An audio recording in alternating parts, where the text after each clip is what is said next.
Welcome back, everyone. It's Charlie. Right as we're about to get the finale for the tourney at Ashford during Night of the Seven Kingdoms, HBO and George R. R. Martin just announced they're doing the next Game of Thrones prequel based on a completely different tournament, the tourney at Harrenhal. For everyone who's been asking them to do a Robert's Rebellion series, this is the next closest thing to that because it takes place 1 year before the rebellion actually begins. It sets the stage for so much of what happens during the original Game of Thrones series: Rhaegar Targaryen, Lyanna Stark, young Robert Baratheon, Ned Stark, young Jaime Lannister, the Mad King, Aerys II. So we will break it all down just because there is a lot to unpack here. Martin posted this big announcement video explaining what's going on because it won't be a traditional TV series on HBO. It'll actually be a live-action stage play at Stratford-on-Avon, so you will actually be able to go see the tourney at Harrenhal this summer.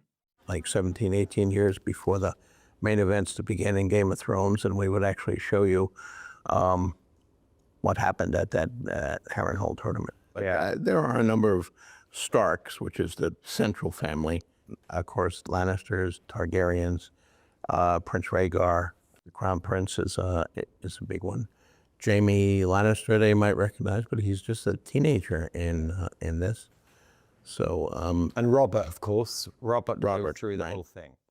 We've been talking about the events at the tourney at Harrenhal for so long just because so much of that builds to what happens during Robert's Rebellion, the birth of Jon Snow, and the chaos that comes later.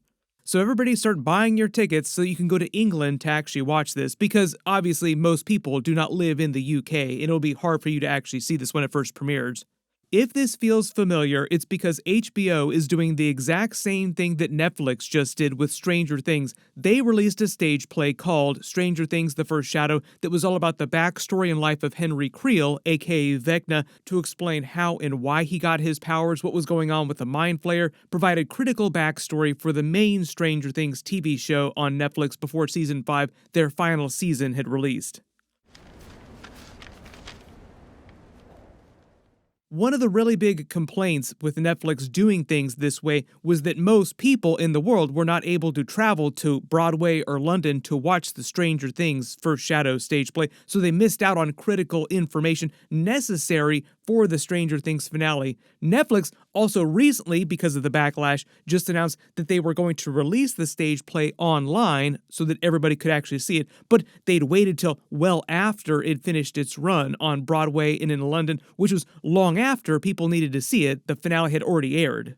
Because HBO is also co-producing this Mad King Tourney at Harrenhal prequel, I also kind of think they're doing the same thing. After it finishes its run, they'll put the whole thing on HBO so anybody can see it. The reason why this Game of Thrones prequel is way better news, the major difference with the Tourney at Harrenhal from the Stranger Things problem, is that we already know way more about the characters involved and the consequences of what happens there.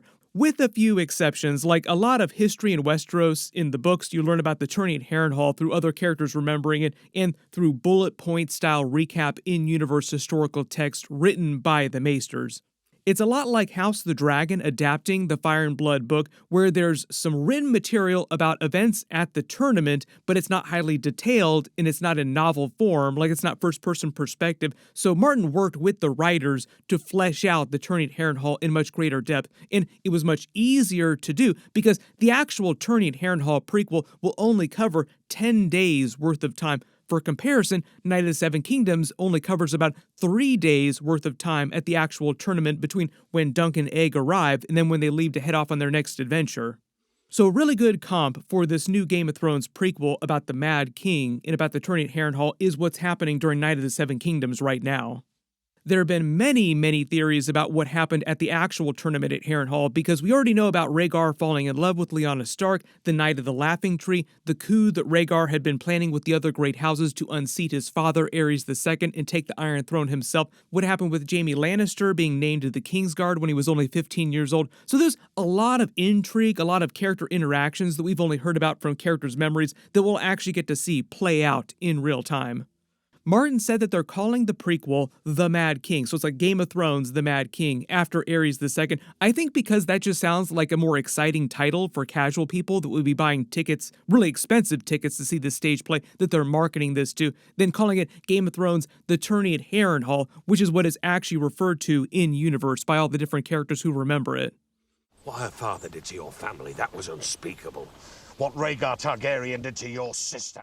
The actual tournament at Harrenhal was called the greatest tournament in the history of Westeros. It was hosted by Lord Walter Went to celebrate the name day of his daughter, basically the Westeros version of a birthday. The same way that the tourney at Ashford that we're watching on Night of the Seven Kingdoms was held by Lord Ashford to celebrate his daughter Gwyn's name day.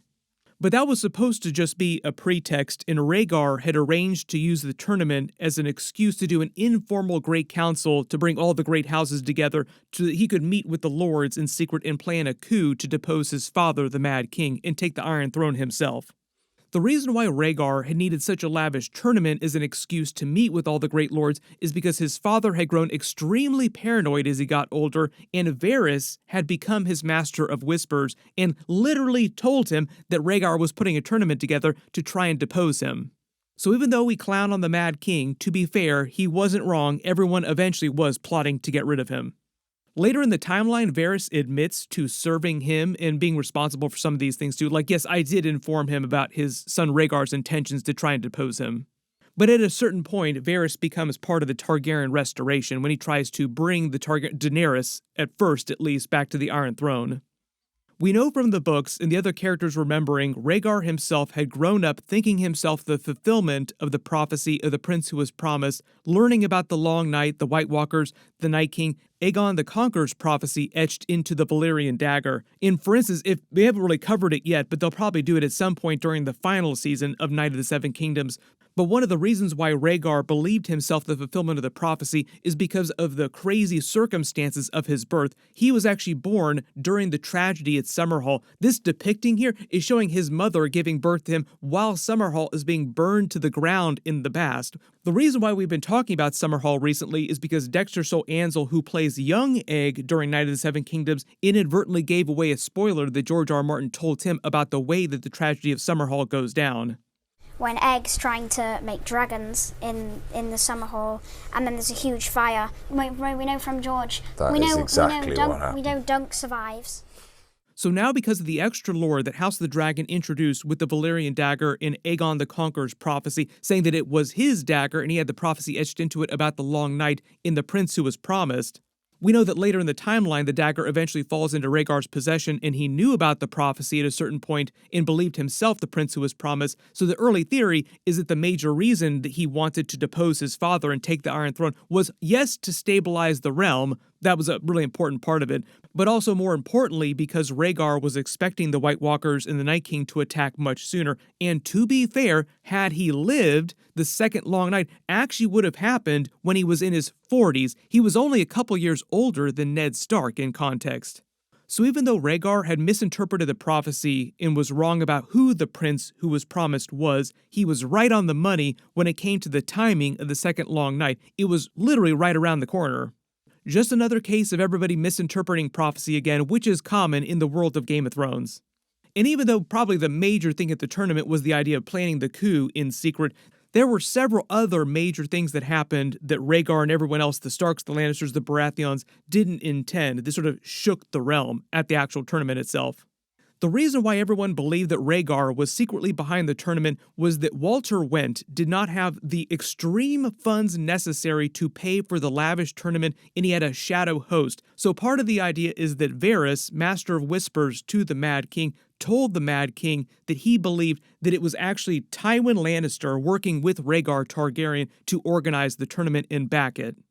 Aerys himself was not supposed to attend the tournament because he was in failing health, but he did attend after Varys told him about the plot, trying to prevent Rhaegar and Tywin from using it against him. Several other massive things happened at the actual tournament, though. So because Aerys came, he had grown to hate Tywin Lannister and also wanting to get back at him for theoretically plotting against him to dethrone him. He wound up naming a 15-year-old Jaime Lannister to the Kingsguard, leaving Tywin without a male heir to inherit Casterly Rock, pissing Tywin off.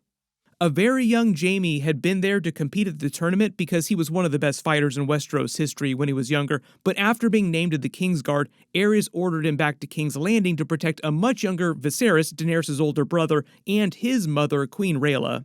At this point, during the tourney at Harrenhal, Daenerys had not been born yet. She wasn't born till like a little bit after this, during the end of Robert's Rebellion. The opening tournament feast was held in the Hall of 100 Hearths at Harrenhal. We actually saw a lot of these parts of the castle through Daemon during House of the Dragon Season 2 when he was wandering the halls. Supposedly, Rhaegar Targaryen also performed the Jenny of Oldstone's song for the crowd, making Lyanna Stark cry, sort of beginning them falling in love with each other by the end of the tournament. There's another cool connection back to Night of the Seven Kingdoms as well, too. So Jenny of Oldstones was a famous song in Westeros history that was written about a real Jenny of Oldstones character in Duncan Targaryen, who was the oldest son of Egg. That's right, the young Egg that we see on Night of the Seven Kingdoms.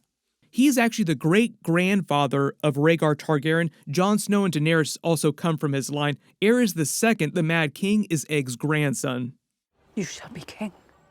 But the actual tournament at Harrenhal looked like a much bigger, more extravagant version of what you're seeing at the Tourney of Ashford on Night of the Seven Kingdoms right now, where they had jousting, regular combat, mummer shows like puppet shows like Tanzel's, and because it lasted over several days, eventually Lyanna Stark becomes the Knight of the Laughing Tree, which is one of the other major events that most people think of when they remember the tourney at Harrenhal.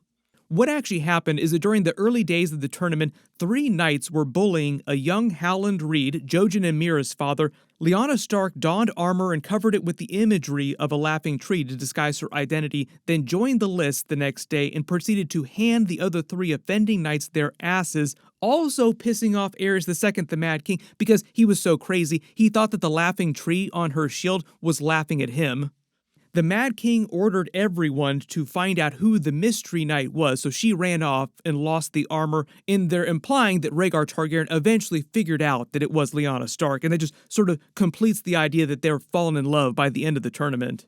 Then they decide to elope in secret, run off together, completely blowing a hole in Rhaegar Targaryen's plan to take the Iron Throne from the Mad King, pissing Robert Baratheon off, who thought that Rhaegar kidnapped Lyanna Stark because she didn't tell Ned or their father that she was running off with Rhaegar either. So the original TV show introduced this new lore that Rhaegar legally set aside his current wife, Elia Martell, in order to make Jon Snow not be a bastard and legitimize his claim to the Iron Throne. We will see if George R. R. Martin changed this for the Mad King prequel, because this is something that the TV show invented that wasn't based on information that Martin gave them.